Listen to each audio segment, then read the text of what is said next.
거기 제가 시장을 자주 가요.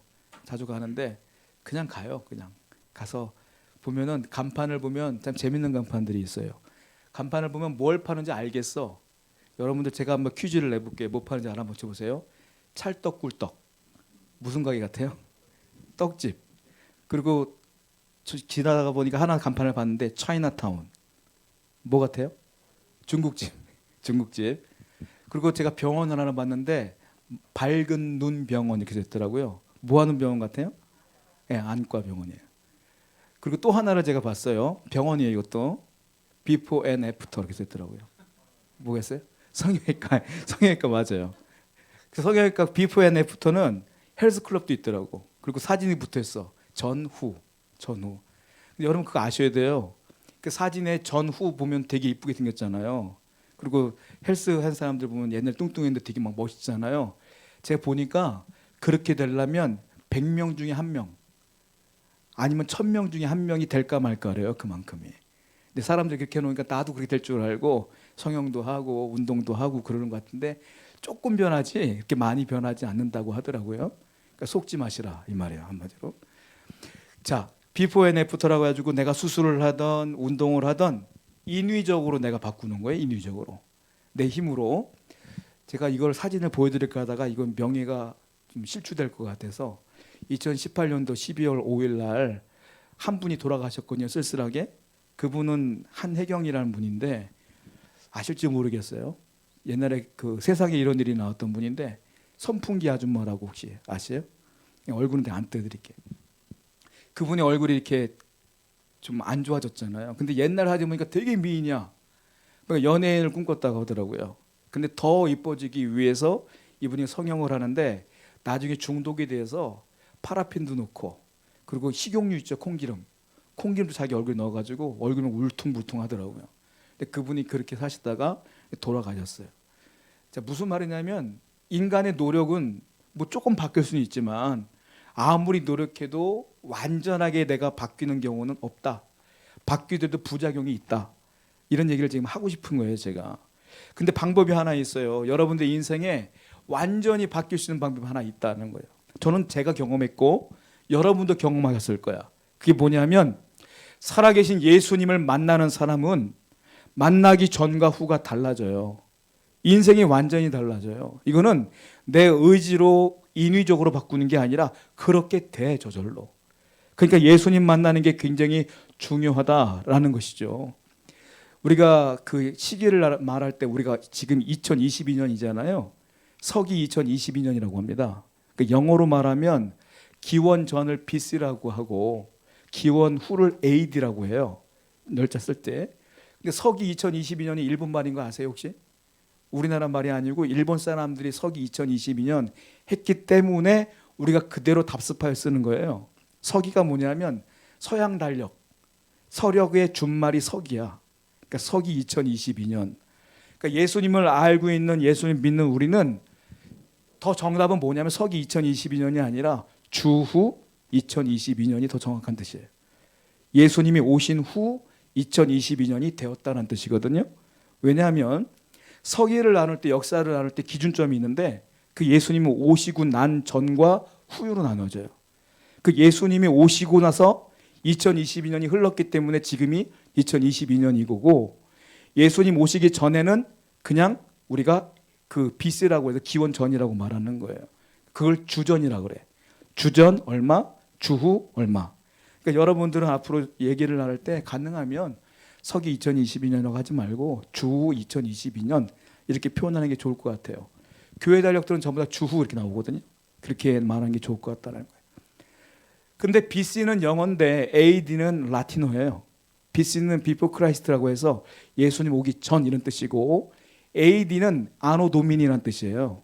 이게 그리스도 해라는 뜻인데 제가 성서학을 배우면서 라틴어를 공부해 본 적이 있거든요. 되게 어려워요. 정말 어려워. 제가 근데 조금 얘기해 보자면 성경은 원래 라틴어로 되어 있어요. 성경. 그래서 성서학을 배우려면 라틴어를 배워야 돼.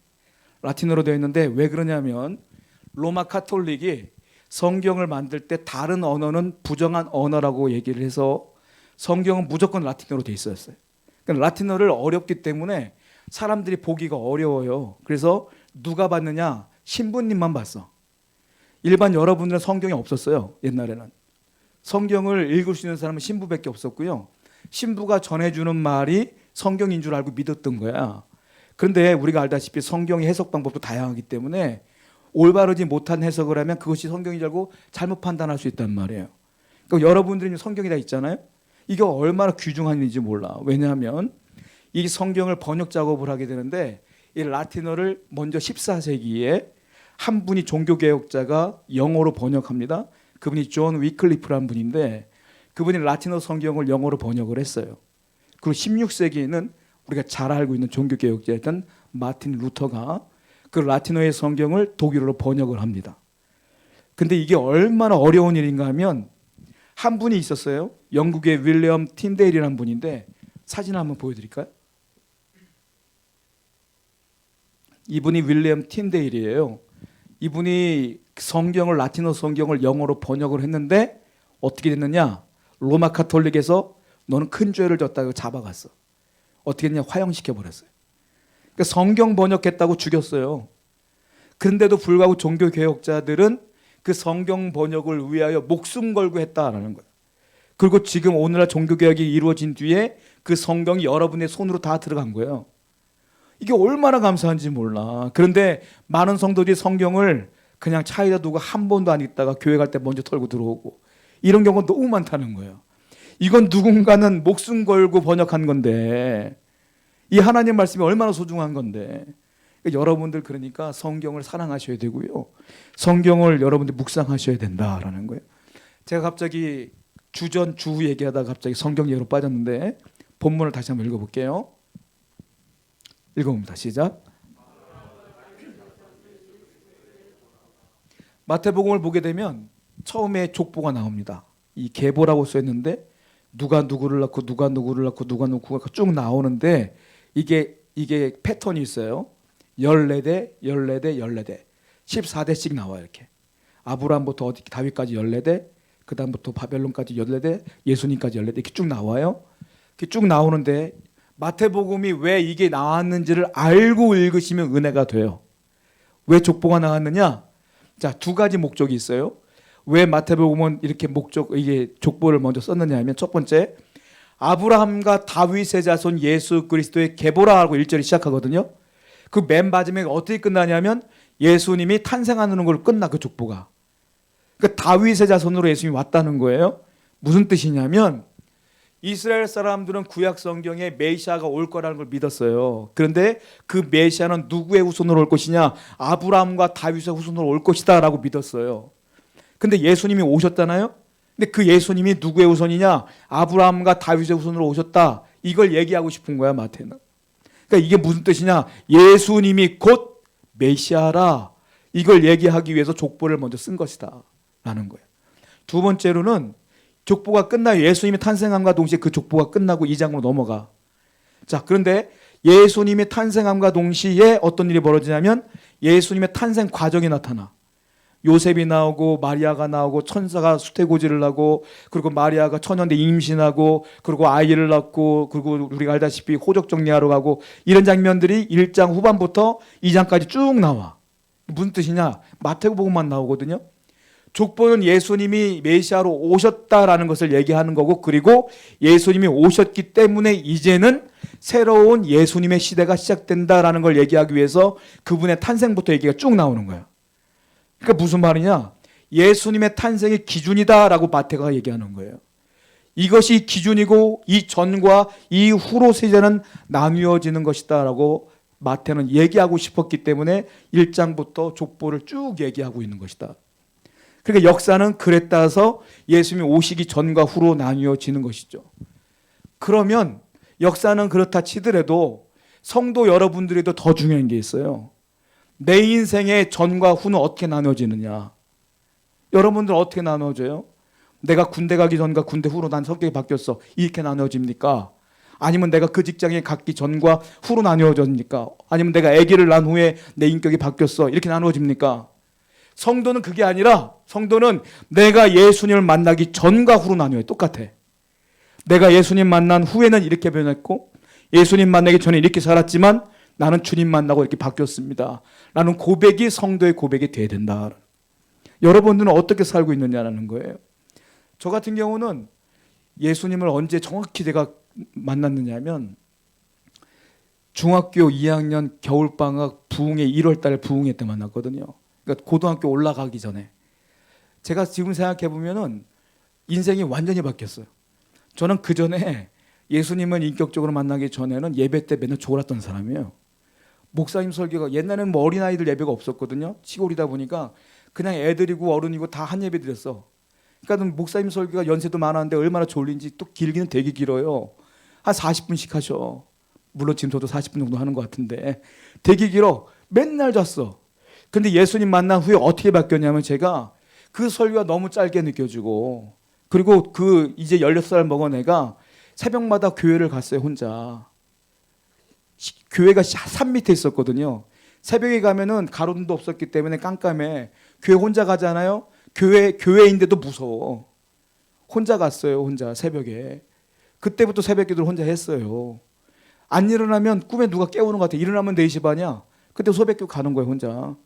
그리고 고등학교 딱 들어갔는데 저 때는 뭐 자율학습이었고 거의 12시까지 공부했거든요. 학교에서. 12시 공부 끝나면 어떻게 했냐면 집으로 가는 게 아니라 교회로 갔어. 밤 12시에. 그리고 하나님께 감사합니다 하고 보내게 해주셔서 감사합니다. 기도하고 그리고 갔고. 야간 자율 시작할 때 성경 빼놓고 애들 공부 시작할 때 난 성경부터 읽고 공부 시작했어요. 학교 도착하면 기도부터 했고. 헌금을 어떻게 했는데 헌금? 어머님이 용돈을 줘요. 헌금을 하라고. 그럼 헌금하면 어떻게 했냐면 여기서 빼서 주는 게 하나님께 너무 죄송스러워. 나를 사랑하시고 나를 구원해 주셨는데 어머니가 용돈을 주면 그걸 다 드렸어 그냥. 그러면 한 달 동안 그냥 굶고 사는 거예요. 그것도 감사했어.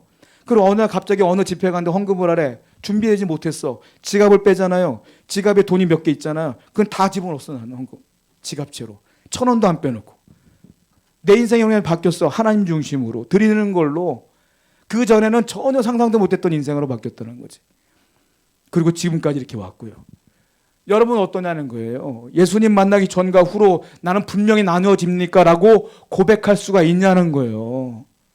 그럴 수 없으면 여러분 기회되는 대로 주님을 만나도록 노력을 해야 된다는 겁니다.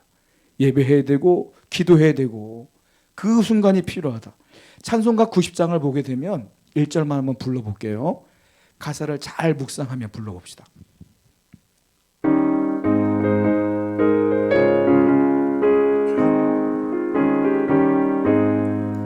주 예수 내가 알기 전 날 먼저 사랑했네. 그 크신 사랑 나타나 내 영혼 거듭났네. 주 내 맘에 늘 계시고 나 주의 안에 있어. 저 포도비유 같으니 참 좋은 나의 친구. 이게요 가사가요 이런 내용이에요. 주 예수 내가 알기 전 날 먼저 사랑했네. 내가 주님을 알기 전에 주님이 나를 먼저 사랑했지만 나는 주님이 나를 사랑하는 걸 몰랐던 거야. 그 주님 만나기 전 얘기예요. 그 다음에 뭐가 있습니까? 그 크신 사랑 나타나 내 영혼 거듭났네. 이제 내가 주님 만났다는 소리야. 주님 만났다 이제. 그리고 어떻게 변화됩니까? 주 내 마음에 늘 계시고 나 주의 안에 있어. 그때부터는 주님이 내 안에 계시고 나는 늘 주님 안에 거합니다 라는 고백이에요. 그리고 또 마지막에 뭐라 합니까? 저 포도비유 같으니 참 좋은 나의 친구. 이제부터는 나는 포도나무에 너는 가지라는 말씀처럼 나는 주님에 붙어 있으니 참 주님은 나의 좋은 친구입니다 라는 찬양의 가사 얼마나 좋아요. 주님 만나기 전에는 그랬지만 이제 후에는 이렇게 바뀌었습니다 라는 고백이 90장 이 찬양이라는 거예요. 여러분의 인생도 이렇게 주님 만나고 바뀌어야 되지 않겠느냐라는 거예요. 자, 바울도요 우리에게 이렇게 말하고 있거든요. 에베소서 2장 3절 말씀 볼게요. 시작.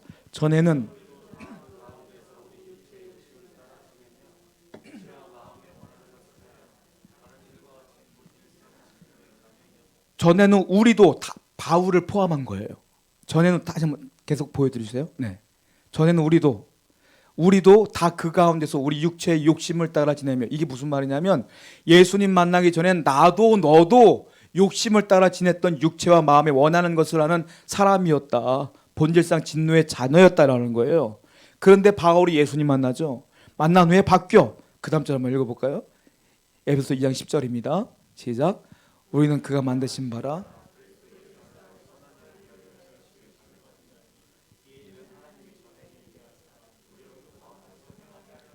이제는 내가 선한 일을 행한다. 하나님을 위해 산다. 이렇게 고백하는 거예요. 왜? 이 중간에 뭐가 있는 거예요? 주님 만난 체험이 있는 거예요. 주님을 만나면 이렇게 본질상 진노의 자녀였지만 이제 선한 일을 행하는 자로 바뀌어져야 된다라는 것이죠. 아마존 그 서점에서 베스트셀러 1위를 계속 차지했던 책이 있어요. 그 디파잉 지하드라는 책인데요. 사진 한번 보여드리겠습니다. 이 책이 아마존에서 계속 1등을 했던 책이에요. 디파잉 지하드는 뭐냐면 지하드에 저항한다는 뜻이에요. 지하드가 뭐냐? 성전인데 이슬람교에서는 거룩한 성전이라고 해서 테러를 그렇게 칭합니다. 테러하는 사람들을 우린 테러리스트라고 하잖아요. 이 사람들은 지하드 용사라고 그래요. 그러니까 지하드가 뭐냐면 테러 집단이야, 한마디로. 근데 이 사람이 누구냐면 이 책을 지은 아까 그 여자가 그 니캅이라는 걸 썼거든요. 니캅은 뭐냐면 눈만 나와 있는 거예요. 다 시커멓게 가리는 것. 이 사람은 1985년도에 파키스탄에서 태어난 여인인데 아버지가 열렬한 이슬람교도예요. 그 가족이. 그래서 이 딸을 지하드에 가입시킵니다. 그래서 그 저자가 지하드에서 성전, 즉 그 테러를 감행하려고 이 사람이 뽑혀가지고 이틀 전에 다 준비가 끝난 뒤에 이제 불안하지만 이틀 전에 잠을 자다가 꿈을 꿨어요. 어떤 꿈을 꿨냐면 자기가 무덤이 쫙 있는데 무덤 한가운데에 머물러 있는 꿈을 꾼 거야. 근데 갑자기 저쪽에서 빛이 팍 들어오더니 예수님이 자기에게 걸어오는 꿈을 꾼 거예요. 그리고 그분이 꿈을 깬 뒤에 깨달았어요. 내가 하는 것이 잘못된 길이고 저 예수님은 빛이구나. 주님을 만나야 되겠구나. 라는 생각이 들어서 그 지하에서 탈출을 하고 이슬람교도에서 기독교를 개종을 했어요. 그랬더니 이 사실을 부모님이 알고 친진척들이 알아서 이 딸을 죽이려고 해. 이게 말이 됩니까? 자기 딸을 죽이려고 해요. 그래서 어쩔 수 없이 미국으로 망명을 해서 선교단체에서 머물다가 이 책을 쓴 거야. 나는 지하드에 저항합니다라는 책이에요. 뭐냐면 이 여인이 이슬람교도였는데 예수님을 꿈속에서 만나고 인생이 완전히 바뀐 거예요. 완전히. 여러분도 마찬가지고 저도 마찬가지예요. 우리가 예수님을 만났으면 이렇게 살 수 없어요. 우리는 아마 죄악의 구렁텅이에 살았을 거예요. 그리고 그것이 최고인 양 이 세상의 모든 것들을 내려놓고 살았을 거예요. 그런데 주님 만나고 변한 거 아닙니까?